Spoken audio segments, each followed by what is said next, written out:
গরুর দুধ মানুষ খেলে এতে কি গরুর বাছুরের হক নষ্ট হয়? না, এতে বাছুরের হক নষ্ট হবে না। আল্লাহ রাব্বুল আলামিন গরুর ওলানে এই পরিমাণ দুধ দেন যেটা শুধু বাছুর একা খেয়ে শেষ করতে পারে না আসলে। আল্লাহ রাব্বুল আলামিন বা তার ওলানে এই পরিমাণ দুধ দেন যেটা আসলে মানুষও খেতে পারে, বাছুরও খেতে পারে। ফলে বাছুরও খুব সুস্থ স্বাভাবিকভাবে বেড়ে ওঠে এবং মানুষও দুধ পান জাত ভেদে কম বা বেশি। অতএব বাছুরের জন্য পর্যাপ্ত দুধ রেখে আপনার যদি সে অতিরিক্ত দুধ মানুষ খায় সেটা পান করালে বাছুরের প্রতি জুলুম হবে না। আর যদি বাছুরের জন্য দুধ না থাকলেও বিকল্প ব্যবস্থা করা হয় বা দুধ কম থাকার কারণে বিকল্প ব্যবস্থা করা হয়, এক কথায় বাছুরের খাবারের পর্যাপ্ত ব্যবস্থা করা হয়েছে, তাহলে সেক্ষেত্রে ওলান থেকে দুধ দোহানোর পর মানুষ পান করলে সেটা নাজায়েজ বা গুনাহ হবে না। কিন্তু বাছুরের কষ্ট হয়, তাকে ক্ষুধার্ত রেখে তার জন্য খাবারের কোনো ব্যবস্থা না করে মানুষরা যদি খেয়ে ফেলে সেটা, তাহলে সেটা অবশ্যই জুলুম হবে, অবিচার হবে। এটা তার হক মূলত প্রথম, এরপরে হলো মানুষের হক। জাকাতের টাকা দিয়ে কোরআন তাফসির বা অন্যান্য দাওয়ামূলক বই পুস্তক কিনে দিয়ে বিতরণ করা যাবে কিনা? উত্তর হলো না। জাকাত মূলত গরিবের হক, অতএব গরিব মানুষকে আপনি দিতে পারেন। গরিব মানুষের যদি কোরআন দরকার হয়, তাফসির দরকার হয়, দাওয়ামূলক বইয়ের প্রয়োজন হয়, তাহলে তাদের নিড অ্যাসেসমেন্ট করে যদি তাদের ডিমান্ড থাকে বা তাদের প্রয়োজন থাকে, তার ভিত্তিতে আপনি সেটা কিনে দিতে পারেন। আপনি নিজে থেকে কিনে দিয়ে দিলেন গরিবকে, হ্যাঁ তুমি এটা নিয়ে নাও, এবং তার লাগুক বা না লাগুক তাকে নগদ টাকা না দিয়ে আপনি বা তার জন্য উপযোগী জিনিস না দিয়ে তাকে কোরআন হাদিস দিয়ে দিলেন, তাতে জাকাত আদায় হবে না।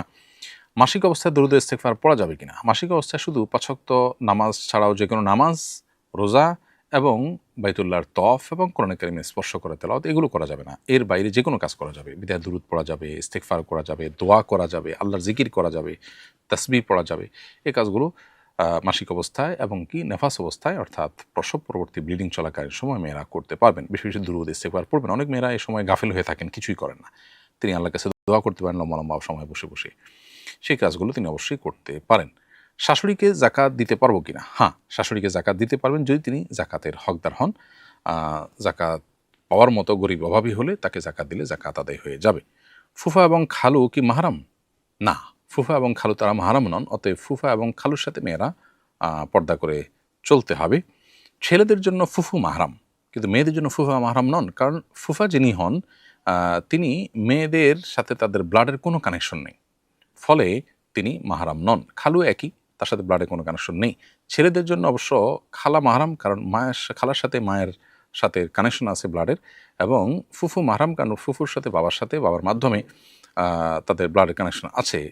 বিধায় ফুফু এবং খালা তাদের সাথে ছেলেদের জন্য দেখা দেওয়া জায়েজ হলেও মেয়েদের জন্য ফুফা এবং খালুর সাথে দেখা দেওয়া জায়েজ নেই, তারা মাহরাম নন। এরপরে প্রশ্ন হলো, আমি একজন নারী চিকিৎসক, শরী পর্দা মেনে চলি, পরিবারের চাপে বাড়ি থেকে সফরের দূরত্বে একটি পোস্ট গ্রাজুয়েশন কোর্সে ভর্তি হয়েছি। বর্তমানে সেখানে আমাকে চেহারা প্রদর্শন করে হাজিরা দিতে হচ্ছে। ছুটিতে মাহরাম ছাড়া সফর করতে হচ্ছে এবং হোস্টেলের পরিবেশও দিনদারিতার অনুকূল নয়। পরিস্থিতির কারণে পরিবারের অমতে কোর্সটি ছেড়ে দেওয়ার মতো মানসিক বা ইমানের শক্তি আমার নেই। এমত অবস্থায় নিজের দিন ও পর্দা রক্ষার্থে শরীরের আলোকে আমার করণীয় কি, বিস্তারিত জানিয়ে বাধিত করবেন। প্রিয় দর্শক, আপনার প্রশ্ন উত্তরে বলতে চাই যে একজন নারী চিকিৎসক হিসাবে আপনি পরিবারের চাপে যে কাজগুলো করতে হয়, আপনি পোস্ট গ্রাজুয়েশন কোর্সের জন্য ভর্তি হয়েছেন এবং সেখানে আপনার পর্দার খেলাপ কাজ করতে হয়, মাহরাম সফরের কাজ করতে হয়। তো এরকম জিনিস করতে আপনি বাধ্য নন। পরিবার অন্যায় নির্দেশ করলে যে কাজ করতে গিয়ে আপনি গুনাহে লিপ্ত হইতে হবে, সেরকম কাজ করতে আপনি আসলে বাধ্য নন। এরকম পরিস্থিতিতে পরিবারকে বুঝিয়ে হোক, যে কোনোভাবে হোক, আপনি গুনাহ থেকে বেঁচে থাকার চেষ্টা করবেন। আপনি একজন শিক্ষিত মানুষ এবং নিজের পায়ে নিজে যথেষ্ট দাঁড়াবার মতো ক্ষমতা আপনার হয়েছে। বিধায় আপনি যে নিজেকে মানসিক বা ইমানের শক্তি আপনার নাই বলেছেন, এই জায়গাটাতে আপনার মোটিভেশন দরকার। আপনি কোনো ভালো বিচক্ষণ আলেম বা দিনদার মানুষ অথবা কোনো নারী যিনি দিনের বুঝ আছে এবং এতটুকু নলেজ আছে, তার কাছ থেকে আপনি মোটিভেশন নেওয়ার চেষ্টা করতে পারেন এবং দিন এবং পর্দা রক্ষার্থে আপনি সর্বোচ্চ ছাড় আপনার দেওয়া উচিত। একান্ত যদি আপনি নিরুপায় হন, তাহলে সেক্ষেত্রে যতটুকু সম্ভব সর্বোচ্চটুকু করবেন এবং বাকি যেটুকু পারছেন না সেগুলোর জন্য আপনি চেষ্টা করবেন। আল্লাহ তাআলা আপনাকে তৌফিক দান করুন। দেশি গরুকে অন্য জাতের বীজ দিয়ে প্রজনন করা যাবে কিনা? এটা সৃষ্টির পরিবর্তন হিসাবে গণ্য হবে কিনা? দেশি গরুকে অন্য জাতের বীজ দিয়ে প্রজনন করা যাবে। এটা সৃষ্টির পরিবর্তন যেটি নিষিদ্ধ, লা তাগয়ীরা লিখালকিল্লাহ, আল্লাহ সৃষ্টিতে পরিবর্তন চলবে না, সেই নির্দেশনার অন্তর্ভুক্ত এটা হবে না। অর্থাৎ এটা হারাম বা নিষিদ্ধ হবে না, বরং আল্লাহ প্রদত্ত সৃষ্টিগত বৈচিত্র্যকে আপনার স্বাভাবিকভাবে এখানে প্রকাশ করা হচ্ছে, এটা অস্বাভাবিক কোনো পরিবর্তন করা হচ্ছে না, বিধায় এটা সরাসরি হারাম বা নাজায়েজ হবে না। কিন্তু তারপরেও বিশেষ করে যে সমস্ত পশুর গোশত মানুষ খায় সেগুলোতে খুব বেশি আপনার ইঞ্জিনিয়ারিং যদি করা হয়, বিশেষ করে আপনার জেনেটিক্যাল ইঞ্জিনিয়ারিং যেটাকে বলা হয়, জিএমও যেটাকে বলা হয়, সেটা মানে শরিয়ার দৃষ্টিকোণ থেকে এটা কোনো ভালো জিনিস নয়, আর স্বাস্থ্যের বিবেচনাও নয়। কারণ মানুষকে যত বেশি প্রাকৃতিক হতে পারে মানুষকে সে চেষ্টা করতে হবে। দিনটা হলো দিনুল ফিতরা, আল্লাহ যেভাবে সৃষ্টি করেছে সেটার ভিতরে কল্যাণ যতটা তার কাছাকাছি থাকা যায়, যত বেশি আর্টিফিশিয়াল করা হবে, পরিবর্তন করা হবে, আননেসেসারি বিশেষ করে, সেটা আননেসেসারি পরিবর্তন যদি বেশি হয় তাহলে সেক্ষেত্রে সেটা মানুষের জন্য কল্যাণ বই আনে না। তার সুফল যতটুকু মানুষ পায়, কুফল তার চেয়ে বেশি ভোগ করতে হয় মানুষকে। কিন্তু যেই পরিবর্তন, ধরুন আপনি তরকারি রান্না করলেন, তো তরকারি রান্না করলেন, এটা তো একরকম পরিবর্তন, এটা কি নিষিদ্ধ হবে? না, এটা তো নিষিদ্ধ নয়, কারণ এখানে সৃষ্টি পরিবর্তন বলতে যা বোঝানো হয়েছে তার অন্তর্ভুক্ত এটি নয়। অতএব পশুর প্রজননে যদি বেশ কম আপনার ভিন্ন জাতের পশুর বীজ দিয়ে হয় এবং প্রজনন করানো হয়, তাহলে সেটা নাজায়েজ হবে না। শরীয়তে ঘোড়া গাধায় সংমিশ্রণে খচ্চরের প্রজনন এর ব্যাপারে ওলামা ইকরামের সবার ফতোয়া আছে জায়েজ, বিধায় পশুতে এটা করা নাজায়েজ নয়। কিন্তু মানুষের খাদ্যের মধ্যে জেনেটিক্যালি বা আপনার বায়োলজিক্যালি যদি বড় কোনো চেঞ্জ আনা হয়, সেটা অনুচিত, সেটাকেও হারাম বলা কঠিন, হারাম বলা যাবে না, বরং মানুষের জন্য ক্ষতিকর এটা যদি কোনোভাবে প্রমাণিত হয় তাহলে সেটা করা অনুচিত। মৌলিকভাবে এই প্রজননের মধ্যে এই প্রক্রিয়া এটা নাজায়েজ কোনো কাজ নয়। অতএব গরুর ক্ষেত্রে যদি আমরা বলি, ছাগলের ক্ষেত্রে যদি বলি, এক জাতের গরুর বীজ অন্য জাতের গরুকে প্রজনন করানোর জন্য যদি দেওয়া হয় তাহলে সেক্ষেত্রে সেটা জায়েজ হবে, এটা নাজায়েজ হবে না। তবে খুব বেশি জেনেটিক্যালি মডিফিকেশন এবং ইঞ্জিনিয়ারিং এটা মানুষের জন্য উপকার কিনা সেটা গবেষণার উপরে ভিত্তি করে মানুষের জন্য ক্ষতিকর হলে সেটি থেকে বিরত থাকা আমাদের উচিত, বাট এটা হারাম হবে না সাধারণ অবস্থাতে। ছোট শিশুদের খেলনা হিসাবে বাঁশি কিনে দেওয়া যাবে কিনা? উত্তর হলো বাঁশি আওয়াজ পুরুষরা, বড়রা, পুরুষ মহিলা সবাই, অ্যাডাল্ট যারা, বড় যারা, বালেক যারা, তারা এটাকে আপনার বাদ্যযন্ত্র হিসেবে ব্যবহার করলে সেটা নাজায়েজ এবং গুনাহ। বাচ্চাদের খেলনা হিসেবে যেসব বাঁশি ব্যবহার করা হয় এগুলোকে বাদ্যযন্ত্রের আওতায় ফেলা যাবে না, বিধায় এটা তাদেরকে কিনে দেওয়া যেতে পারে খেলনার অংশ হিসেবে।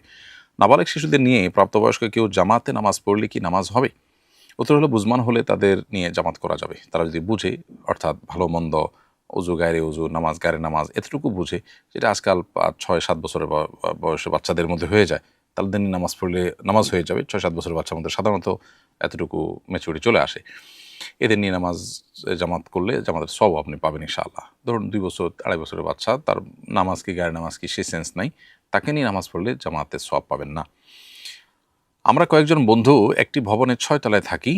দৈনিক 5 ওয়াক্ত নামাজ সিঁড়ি ভেঙে মসজিদে গিয়ে আদায় করা কঠিন হয়ে যায়, অলসতাও লাগে। এক্ষেত্রে আমাদের কয়েকজনের নিয়মিত বাসায় জামাত করা যাবে কিনা?